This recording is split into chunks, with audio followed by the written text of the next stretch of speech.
Good morning, everybody. Nice to see you after a long time. Hope you are good with your health and better with your studies and extremely enjoying the vacation-like atmosphere. It's very important that you need to get to your studies along with other things. As far as your academics are concerned, till today you have gone with PCMB and now we are introducing languages. So as a part of language classes, I myself, Professor Yadalli, Department of English, I am going to start off the first unit of your English syllabus, that is Romeo and Juliet.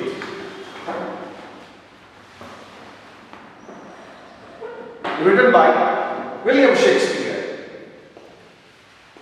William Shakespeare is said to be the poet of the highest order. He is a poet and playwright, world's pre-eminent dramatist, born in England in 1564.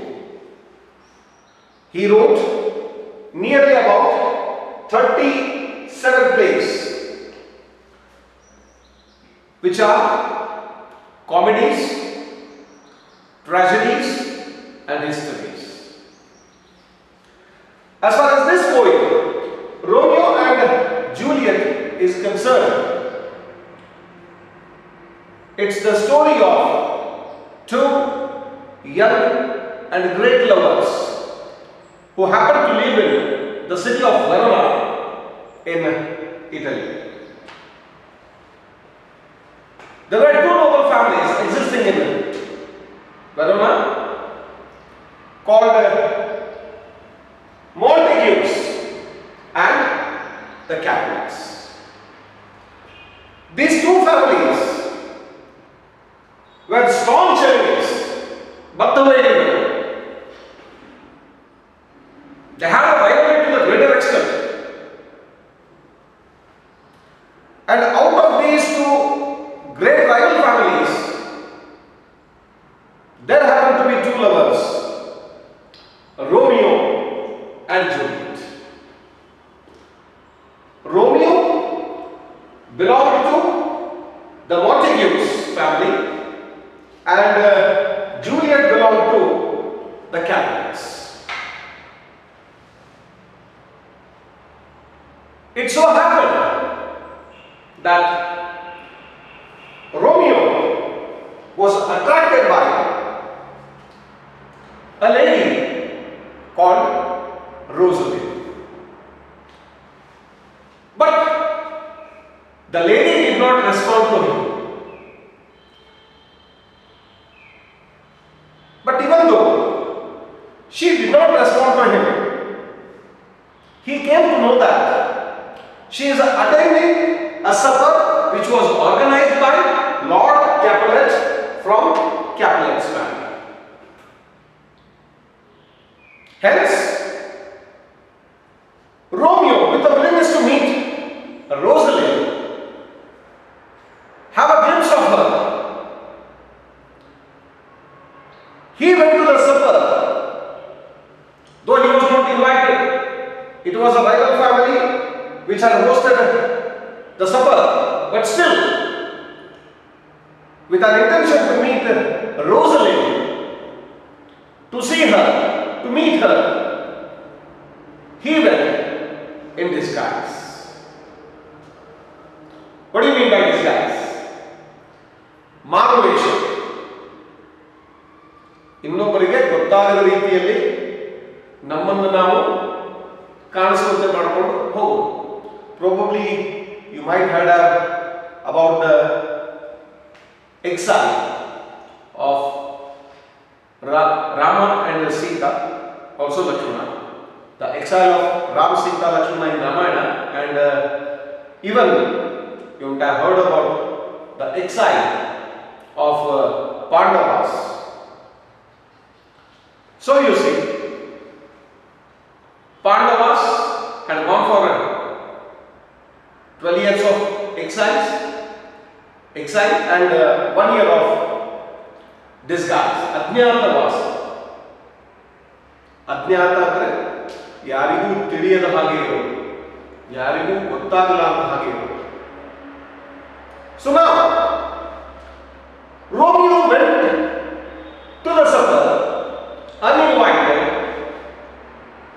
That's too, which was organized by the rival family Lord Capulet with an intention to meet Rosalie. But when he went to the supper in disguise, definitely he saw many people over there in the party which was going on. He could see people dancing on the dance floor and the earth chanting, and the most beautiful lady, that's Juliet, she was also dancing with Paris. So Juliet was there on the dance floor. She was so beautiful that her enchanting beauty of Juliet, it attracted Romeo. So Romeo, mesmerized by the beauty of Juliet, he forgot Rosalie and he went on expressing his feelings towards Juliet. Now, this poem is in 2 parts with different acts and different scenes. In Act 1, Scene 5, Romeo describes beauty of Juliet. But actually, it is not Romeo who is describing the beauty of Juliet. It's the words of William Shakespeare which describes how beautiful Juliet is. The words of William Shakespeare are so wonderful, so beautiful, that they still add beauty to the beauty of Juliet. And if there is someone who can add beauty to the natural beauty, it is only Shakespeare and no one else. So here, in Scene 1, Act 1, Scene 5, Shakespeare describes the beauty of Juliet through the character of Romeo. How beautiful is Juliet? She is too beautiful. She is too rich. By comparing her beauty to certain things, he adds glory to the beauty of Juliet. And in the second stanza, Act 3, Scene 2, we come across Juliet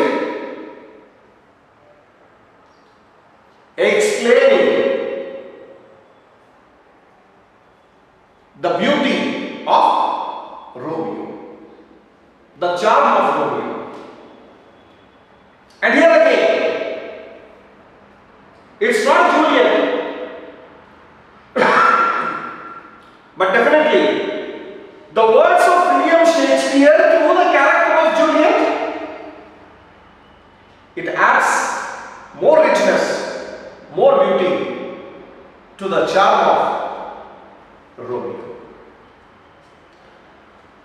So let us go through the stanzas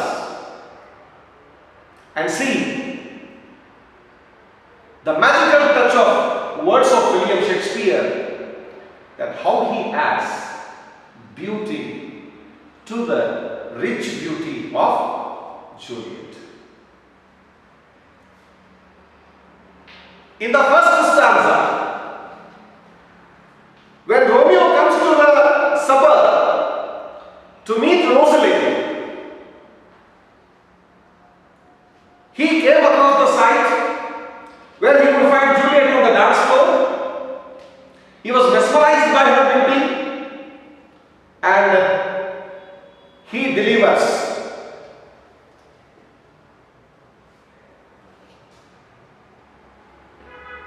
a Monologue, which is said to be a monologue.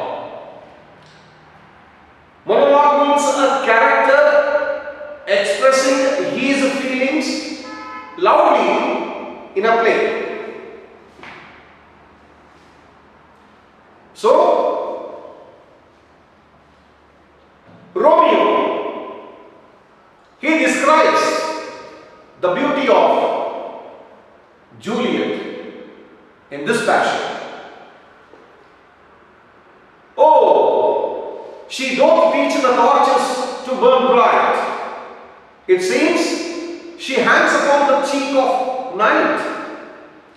As a rich jewel in the Ethiope's ear, beauty too rich for use, for earth too dear. So shows the snowy doe, trooping with crows, as yonder lady o'er her fellows shows the measures done. I watch her place of stand, and touching hers, make blessed my rude hand. Did my heart come to now? Its sight, for I never saw true beauty till this night. So, this way, Romeo describes or he explains the richness, the beauty of Juliet.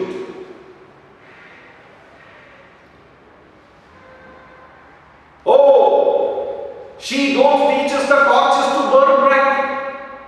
Doth means does. In Old English, it means doth. Doth means does.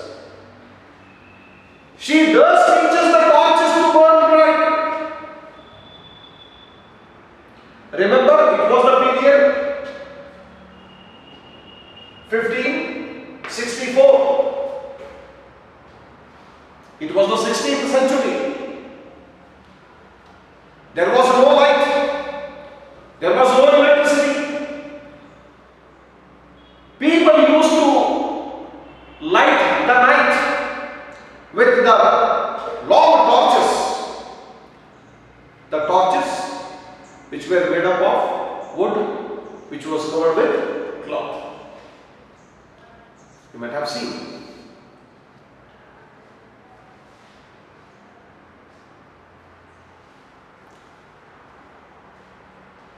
Now, he says, it's Juliet who teaches the torches to burn bright. Can anybody teach the torches to burn bright? No. Whether that is a 0 bulb, 60 or 100, maybe a tube light or a CFL. It glows to its fullest. So now, can any torch, can anybody teach a torch how to burn bright? these are the magical touches which William Shakespeare gives with his words. Her beauty is so rich, so beautiful she is, that it can teach the torches to burn bright. The nights were illuminated with the light of torches. When the torch burns, it burns to its fullest capacity. When the light is switched on, it burns to its fullest capacity.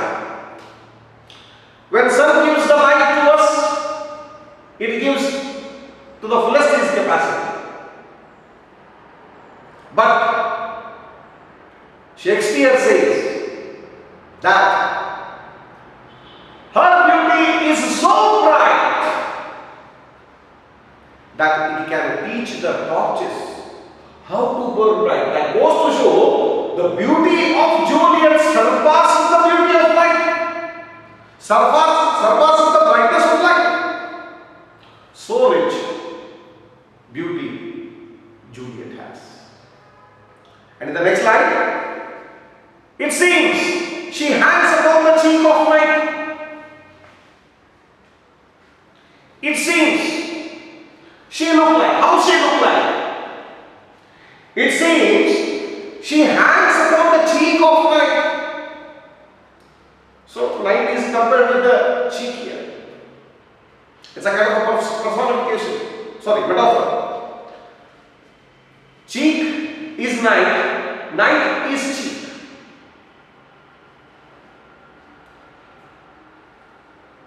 It seems she hangs upon the cheek of night. The night looks like the cheek. That means somebody who is having the black cheek. As a rich jewel in an Ethiope's ear. Ethiop. An African is known to be an Ethiope. So here, the one who is wearing the richest jewel, they say like diamond, in the ear. Now who wears in the ear? It's obviously a woman. So here an African woman, she is wearing a jewel which is consisting of a rich diamond.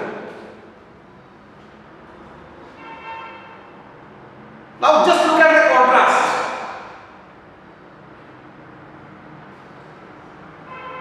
Cheek is compared to the night, and Juliet's beauty is compared to the rich jewel, like diamond. As the diamond sparkles, she shines during the night. That's what Shakespeare says. She hangs on the cheeks of night as a rich jewel in an Ethiope's ear. So a black lady with a rich diamond in her ear. So is the beauty of Juliet. Further he says, beauty too rich for use, for earth too dear.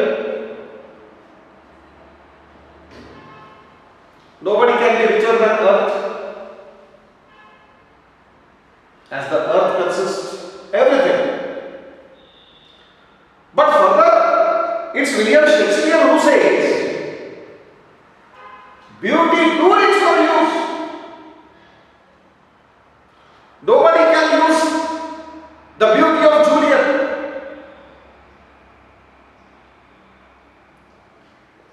That goes to show such a beauty, it cannot be sustained by the earth. And when she dies, if she is buried, the earth cannot bear the expensive beauty. So beautiful she is. That goes to show absolute richest thing in the universe is the earth. But Juliet's beauty is richer than that. That's what Shakespeare says. So Romeo, once again, he says, her beauty is too rich for even earth to dear. Here, dear in the sense, not close, bosom. Here, dear means costly, rich. So, earth is rich, but her beauty is richer than earth. Even earth cannot sustain the beauty of Juliet. Nobody can use the beauty of Juliet. Further he says, so shows the snowy doe, trooping with crows. A flock of crows is flying, and if a snowy doe is trooping with the crows, if you see the company of doe within the crows, you can easily make it out. Her beauty is so pure, so rich, so white that she looks like a snowy doe that's trooping with crows. So William Shakespeare compares the other people on the dance floor, the people of England, the people who are said to be fair. He compares those people to the crows. If the beautiful people can be compared with the crows, then how beautiful Juliet might be. She is a snowy doe that's trooping with the crows. So, this is the richness that adds beauty to the beauty of Juliet.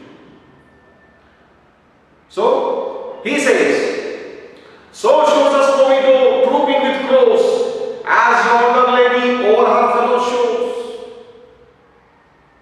As yonder lady. Yonder means over there where she is dancing. The lady who is dancing on the floor with the other fellows. Amongst those people, she looks like a snowy doe that's trooping with crows. So he compares all the people around her to the crows and Juliet to the doe.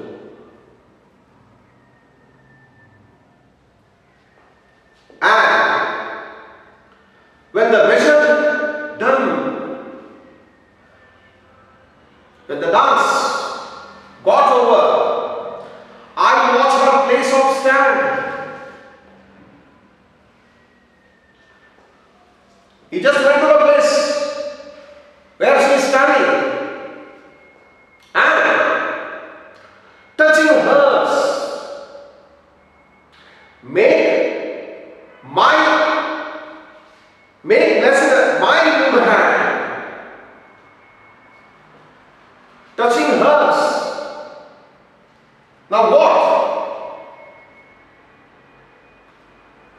Make blessed my good hand, my hand, which is rude, obviously, as far as the hands of men are considered. They seem to be rough or rude. They are not soft. But as far as the ladies' hands are concerned, they are considered to be soft, smooth. So now, touching hers, when he went to the place of her stand. When he touched her hand, he felt that his rude hand was blessed. So smooth, so soft was the beauty of Juliet. And now he questions to himself. What he questions? Did my heart love till now? It is somewhat similar like having too many chapatis and asking a question to yourself. Did I have my meal? No, it might not be your breakfast. So now, did my heart love till now? Then what? He came to meet Rosalie. Prior to Rosalie, let me tell you, Romeo was very handsome, very charming fellow. And so, he might be having, or many ladies might have got attracted towards him. And he came here with an intention to meet Rosalie, not Juliet. But when he saw the enchanting beauty of Juliet, he completely forgot Rosalie and one more new chapter in the life of Romeo. And Romeo, after seeing such an enchanting, marvelous beauty, did my heart love till now? He asked the question for himself. So that might goes to show that he don't believe that till today he did not love anybody. It was just a mere attraction and not love. So definitely he thinks that now his heart has fallen in love. And what makes him feel so? Is it the qualities of Juliet that attracted him? No. Did he know what kind of a lady was Juliet? No, he didn't know anything about her. But still, when he saw her on the dance floor, as soon as he saw, he fell in love with her.